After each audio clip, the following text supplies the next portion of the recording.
हम लोग आज रिवीजन करने जा रहे हैं मानव भूगोल यानी कि ज्योग्राफी का चैप्टर 1 के ऑब्जेक्टिव का। तो चलिए शुरू करते हैं। तो पहला नंबर ऑब्जेक्टिव क्या कह रहा है, संभववाद की अवधारणा में किस घटक को महत्वपूर्ण माना गया। याद रखिएगा, संभववाद की अवधारणा में मानवीय घटक और प्राकृतिक घटक, ऐसे भी दे सकता है प्राकृतिक घटक और मानवीय घटक। इसको याद रखिएगा, संभववाद की अवधारणा में प्राकृतिक घटक और मानवीय घटक को महत्वपूर्ण माना गया है। याद रखिएगा, मानव भूगोल का जनक किसे कहा जाता है। याद रखिएगा, मानव भूगोल का जनक, ये सबसे इंपॉर्टेंट क्वेश्चन है। मानव भूगोल का जनक रैटजेल को कहा जाता है। याद रखिएगा, मानव भूगोल का जनक किसे कहा जाता है, रैटजेल को कहा जाता है। मानव भूगोल क्रियाशील मानव और अस्थायी पृथ्वी के परिवर्तनशील संबंधों का अध्ययन करता है। यह किसने कहा था, याद रखिएगा, मानव भूगोल क्रियाशील मानव और अस्थायी पृथ्वी के परिवर्तनशील संबंधों का अध्ययन करता है। याद रखिएगा, ये कुमारी सैंपल ने कहा था। ये लाइन आपको पूछता है, ये जो लाइन आपको दिया हुआ है, ये लाइन बहुत परीक्षाएं पूछता भी है। याद रखिएगा, जो भी आपको चैप्टर में कथन कहते हैं ना, कथन लाइन किसने कहा था, वैसा क्वेश्चन बहुत पूछता है। याद रखिएगा, और ये क्वेश्चन आपको इंपॉर्टेंट सबसे ज़्यादा। मानव भूगोल का जनक किसे कहा जाता है, ये वाला, और मानव भूगोल क्रियाशील मानव और अस्थायी पृथ्वी के परिवर्तनशील संबंधों का अध्ययन है। याद रखिए, कुमारी सैंपल ने कहा था। क्रियाशील मानव और पृथ्वी का संबंध बोले ना, तो कुमारी सैंपल है। निम्नलिखित में कौन विद्वान मानव भूगोल से संबंधित नहीं है, बर्टन रसल। वहाँ बर्टन रसल होगा ऑप्शन, उस पर क्लिक मार दीजिएगा। संभववाद अवधारणा में किसे महत्वपूर्ण घटक माना गया है, प्राकृतिक और मानवीय घटक। वही क्वेश्चन वो दोबारा रिपीट हो गया है। नव निश्चयवाद से संबंधित कौन है, ग्रिफिथ टेलर। याद रखिएगा, नव निश्चयवाद से संबंधित कौन है, ग्रिफिथ टेलर। कभी टेलर लिखेगा, कभी ग्रिफिथ टेलर भी लिखेगा। याद रखिएगा, नव निश्चयवाद से संबंधित कौन है, टेलर और ग्रिफिथ टेलर। निम्न में से कौन सूचकांक एक भौगोलिक सूचना का नहीं है, चंद्रमा से चट्टानी पदार्थ। याद रखिएगा, कोई भी पूछे ना भौगोलिक सूचकांक नहीं है, याद रखिएगा, कभी भी पूछेगा तो लिखिएगा चंद्रमा से लाए गए चट्टानी पदार्थ, कभी भी लिख दीजिएगा वहाँ पर। निम्नलिखित कथनों में से कौन सा एक भूगोल का वर्णन नहीं है, तो प्रौद्योगिकी के विकास के फलस्वरूप समय में प्रासंगिक नहीं है। याद रखिएगा, ये लिख दीजिएगा वहाँ पर। प्रकृति और मानव के बीच पारस्परिक क्रिया का सबसे महत्वपूर्ण कारक कौन है। देखिए, मानव और प्रकृति के बीच संबंध दिखाने के लिए सबसे महत्वपूर्ण कारक कौन सा है, तकनीक। टेक्नोलॉजी की मदद से ही ना आप प्रकृति के बारे में वो जान सकते हैं, अपना संबंध बढ़ा सकते हैं प्रकृति से। तकनीक का मतलब टेक्नोलॉजी होता है। निम्न में से कौन मानव की मूलभूत आवश्यकता से संबंधित नहीं है, तो इसका आंसर हो जाएगा परिवहन। देखिए, वहाँ लिख देगा आवास, भोजन, जल। तो देखिए, जल के बिना आप नहीं रह सकते हैं, भोजन के बिना नहीं रह सकते हैं, कपड़ा के बिना आप नहीं रह सकते, आवास के बिना नहीं रह सकते हैं। लेकिन आप परिवहन, आने जीना के बिना आप नहीं जिंदा रह सकते हैं। पहले के ज़माने में कौन परिवहन था, नहीं था जितना, तभी भी लोग जिंदा रहता था ना। और ये क्वेश्चन सबसे इंपॉर्टेंट है, ये वाला। निम्न में से कौन मानव भूगोल को उपागम नहीं है। याद रखिएगा, निम्न में से कौन उपागम नहीं है, इसका आंसर हो जाएगा मात्रात्मक क्रांति। याद रखिएगा, पूछता इंपॉर्टेंट क्वेश्चन है। और ये देखिए, ये भी क्वेश्चन सब इंपॉर्टेंट क्वेश्चन सब। किस भाषा परिवार की जनसंख्या सबसे कम है, तो इसका आंसर हो जाएगा चीनी तिब्बत। चीनी तिब्बत जो भाषा परिवार है ना, इसका जनसंख्या सबसे कम है। ये क्वेश्चन आपको बार बार पूछता है, ये बहुत इंपॉर्टेंट VBA क्वेश्चन है आपको। किस भाषा परिवार की जनसंख्या सबसे अधिक है, भारतीय यूरोपीय, या फिर भारतीय आर्य लिख देगा, तो इसका आंसर लगाइएगा भारतीय यूरोपीय। ठीक है, अब नेक्स्ट क्वेश्चन क्या है, इनमें से कौन सामाजिक भूगोल की उपशाखा है। तो याद रखिएगा, सामाजिक भूगोल की उपशाखा जो है आपको चिकित्सा भूगोल। याद रखिएगा, चिकित्सा भूगोल लिखा रहेगा ना, उस पर क्लिक मारिएगा। स्थानिक संगठन भौगोलिक अध्ययन का उपागम क्या है, 1950-1960 है। स्थानिक संगठन भौगोलिक अध्ययन का 1950-1960 है। समझ गया। नव निश्चयवाद की संकल्पना किसने दी थी, ग्रिफिथ टेलर ने दिया था। याद रखिएगा, नव निश्चयवाद का किसने दिया था, ये पूछ देगा आपको। नव निश्चयवाद किसने दिया था, ये पूछे ना ऑप्शन, तो ग्रिफिथ टेलर वाला ऑप्शन को सही मारिएगा। निम्नलिखित में से कौन मानव भूगोल से संबंधित नहीं है, मात्रात्मक क्रांति। याद रखिएगा, मानव भूगोल से संबंधित नहीं है मात्रात्मक क्रांति। नव निश्चयवाद के प्रवर्तक कौन है, ग्रिफिथ टेलर। मानव भूगोल क्रियाशील मानव और अस्थायी पृथ्वी के परिवर्तनशील संबंधों का अध्ययन किसने कहा था, कुमारी सैंपल ने कहा था। कौन सा विद्वान मानव भूगोल से संबंधित नहीं है, बर्टन रसल। संभववाद अवधारणा में किस घटक को महत्वपूर्ण माना गया है, प्राकृतिक और मानवीय घटक। वही क्वेश्चन है। नव निश्चयवाद से संबंधित कौन है, ग्रिफिथ टेलर। वही वाला क्वेश्चन है। निम्नलिखित में से कौन सा एक भौगोलिक सूचना का स्रोत नहीं है, प्राचीन महाकाव्य। देखिए, आपको वहाँ ऑप्शन दे देगा, उसमें प्राचीन महाकाव्य है, उस पर टिक मारिएगा। प्राचीन महाकाव्य देखिए क्यों नहीं है, इसका आंसर ये है कि देखिए, प्राचीन महाकाव्य में आप कहानी का वर्णन है, उसमें उतना भूगोल का वर्णन थोड़ी है, और रहता है थोड़ा बहुत रहता है, लेकिन उतना ज़्यादा नहीं रहता है। इसीलिए इसका आंसर क्या हो जाएगा, प्राचीन महाकाव्य। निम्नलिखित कथनों में से कौन सा एक भूगोल का वर्णन नहीं करता, तो इसका आंसर नहीं है, लेकिन ये लिखिएगा इसका आंसर चंद्रमा से लाई गई मिट्टी, इसका आंसर ये होगा। प्राकृतिक और मानव के बीच पारस्परिक क्रिया का सबसे महत्वपूर्ण कारक क्या है? तकनीक। याद रखिएगा, मानव और पर्यावरण के बीच का सबसे महत्वपूर्ण कारक कौन है? तकनीक है। निम्नलिखित में से कौन मानव की मूलभूत आवश्यकता से संबंधित नहीं है? क्या? परिवहन। परिवहन के बिना मनुष्य जीवित रह सकता है।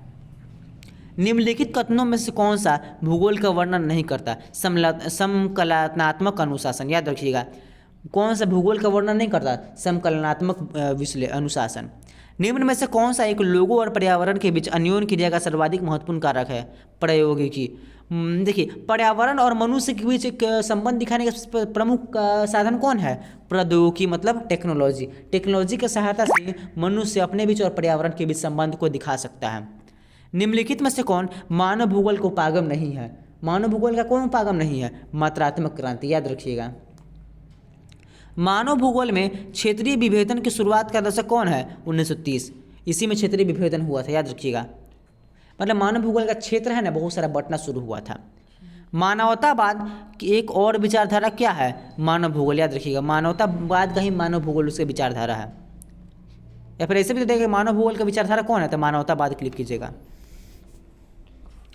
व्यवहारिक भूगोल, राजनीतिक भूगोल, आर्थिक भूगोल अथवा सामाजिक भूगोल कौन से भूगोल के उपक्षेत्र कहलाते हैं? मानव भूगोल के। देखिए, कभी भी पूछ देगा कि मानव भूगोल के 2 नंबर वाला क्वेश्चन में आपको जरूर पूछ सकता है कि मानव भूगोल के क्षेत्र कौन से हैं। तो याद रखिएगा, मानव भूगोल के निम्नलिखित उपक्षेत्र हैं: व्यवहारिक भूगोल, राजनीतिक भूगोल, आर्थिक भूगोल अथवा सामाजिक भूगोल। याद रखिएगा, मानवतावादी, आमूलवादी और व्यवहारवादी विचारधाराओं का उदय कब हुआ?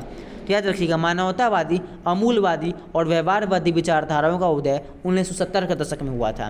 क्या हो गया ना? भूगोल में उत्तर आधुनिकवाद विचारधारा का दौर कब आया? देखिए, भूगोल में उत्तर आधुनिक विचारधारा का दौर 1990 के दशक में आया। मानव भूगोल का उपक्षेत्र किस विज्ञान से संबंधित है? महामारी विज्ञान। उसे महामारी विज्ञान अगर लिखा रहेगा ना ऑप्शन में, तो महामारी विज्ञान को टिक मारिएगा। सैन्य भूगोल का उपक्षेत्र कौन सा भूगोल है? किस भूगोल से संबंधित है? सैन्य भूगोल। इसका थोड़ा मानव भूगोल के क्षेत्र आर्थिक भूगोल का निम्न में से एक उपक्षेत्र कौन सा है? संसाधन भूगोल। याद रखिएगा, मानव भूगोल का उपक्षेत्र लिख देगा उसमें, और संसाधन भूगोल अगर ऑप्शन में है उस पर टिक मारिएगा। समझ गया? मानव भूगोल अस्थिर पृथ्वी और क्रियाशील मानव के बीच परिवर्तनशील संबंधों का अध्ययन करता है। किसने कहा था? कुमारी सैंपल या एलन सी सैंपल ने कहा था। उपनिवेश युग का उपागम क्या है? अन्वेषण और विवरण। मतलब उपनिवेश युग में क्या होता था? अन्वेषण मतलब वहाँ से जाकर सामान को ले आना, और विवरण मतलब सामान का वितरण करना, बेचना। नवनिश्चयवाद से संबंधित कौन है? Griffith Taylor. कौन सामाजिक भूगोल का उपक्षेत्र नहीं है? चिकित्सा भूगोल। याद रखिएगा, समझ गया? जनांकीय संक्रमण का सिद्धांत किसने दिया था? ये बहुत वीवीआई क्वेश्चन, ये वाला जो क्वेश्चन है बहुत वीवीआई क्वेश्चन है। जनांकीय संक्रमण का सिद्धांत किसने दिया था? नुवेस्टिन ने दिया था। आपको मॉडल पेपर को मिल जाएगा या फिर गेस्ट क्वेश्चन में मिल जाएगा आपको पक्का। तो इसका आंसर हो जाएगा नुवेस्टिन। ज्योग्राफी के जनक कौन है? हिकेटिशियन। याद रखिएगा, ज्योग्राफी के जनक हिकेटिशियन है।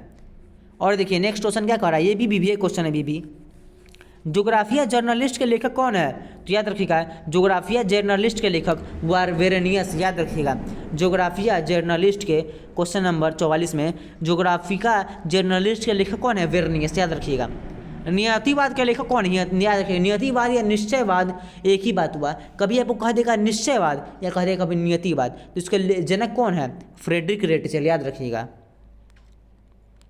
मानव भूगोल के उपक्षेत्र कौन है? चिकित्सा भूगोल, कृषि भूगोल, राजनीतिक भूगोल। याद रखिएगा। मानव भूगोल की विचारधाराओं को कितने भागों में बांटा गया? 3 भागों में बांटा गया है।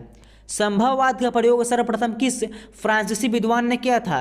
Louis Febvre. याद रखिएगा, ये सब क्वेश्चन इंपॉर्टेंट याद करने वाला क्वेश्चन है। संभववाद का प्रयोग सबसे प्रथम किस विद्वान ने किया था? लुइस फेबर ने। संभववाद अवधारणा में किस घटक को महत्वपूर्ण माना गया? प्राकृतिक और मानवीय घटक को माना गया है। आधुनिक मानव भूगोल का जनक कौन है? ये क्वेश्चन सबसे इंपॉर्टेंट है। आधुनिक मानव भूगोल का जनक कौन है? Frederick Ratzel. याद रखिएगा, मानव भूगोल का जनक कभी पूछ देना तो इसका आंसर हो जाएगा फ्रेडरिक रेटचेल। नवनिश्चयवाद के प्रवर्तक कौन है? याद रखिएगा, नवनिश्चयवाद के प्रवर्तक कौन है? Griffith Taylor. नवनिश्चयवाद वही के प्रवर्तक यानी कोई कहने वाले कौन थे? Griffith Taylor. नियतिवाद के विचारक कौन है? Immanuel Kant, Ritter, Humboldt. याद रखिएगा, नियतिवाद अलग है और निश्चयवाद अलग है। इमैनुअल कांट, रिटर और होमबोल्ट है इसका। एंथ्रोज्योग्राफी नामक पुस्तक किसने लिखी थी? रेटचेल ने लिखा था। निम्न में से कौन सा एक मानव भूगोल का उपागम नहीं है? मात्रात्मक क्रांति। याद रखिएगा, निम्न में से कौन एक लोगों और पर्यावरण के बीच अन्योन क्रिया और को सर्वाधिक महत्वपूर्ण कारक है? कौन सा है? मनुष्य पर्यावरण के बीच संबंध दिखाने का कौन सा कारक महत्वपूर्ण है? प्रौद्योगिकी। किसने कहा मानव प्रकृति का दास है? एलन सिंपल ने कहा। नियतिवाद संकल्पना ने किस घटक को महत्वपूर्ण माना गया है? इसका प्राकृतिक घटक को माना गया है। मानव भूगोल का प्रणेता कौन है? रेटजेल। याद रखिएगा। किस महाद्वीप में जनसंख्या वृद्धि सबसे अधिक है? तो अफ्रीका में है। ज्योग्राफी का जर्नलिस्ट लिखे कौन है? वार्नियर। याद रखिएगा। संभववाद अवधारणा में किस घटक को महत्वपूर्ण माना गया है? मानवीय और प्राकृतिक घटक। याद रखिएगा इसको। कौन विरल जनसंख्या वाला देश है? पश्चिमी ऑस्ट्रेलिया। मानव भूगोल विचारकों को विकास की अभिव्यंजना है, ना कि भौगोलिक ज्ञान के विस्तार और खोज की तत्कालीन परिणामी परिभाषा किसकी है? तो इसका परिभाषा इसका इम्पोर्ट थोड़ा नहीं खिंचा है, इसका आंसर है छोड़िए, इंपॉर्टेंट उतना नहीं था। और देखिए आगे क्वेश्चन क्या कह रहा है, निम्न पुस्तकों में कौन होमबोल्ट द्वारा लिखी गई है? याद रखिए क्वेश्चन पूछ सकता है आपको, होमबोल्ट द्वारा लिखा गया पुस्तक कौन सा है? कॉस्मोस। निम्न में से कौन मानव भूगोल से संबंधित नहीं है? समुद्र विज्ञान। याद रखिएगा, मानव भूगोल से संबंधित नहीं है समुद्र विज्ञान। फैबरे संबंधित है किससे? संभववाद से। मानव भूगोल क्रियाशील मानव और अस्थायी पृथ्वी के परिवर्तनशील संबंधों का अध्ययन है। किसने कहा था? सैंपल ने कहा था। तो चैप्टर नंबर जो ज्योग्राफी का 1 उसका ऑब्जेक्टिव कंप्लीट हो गया है।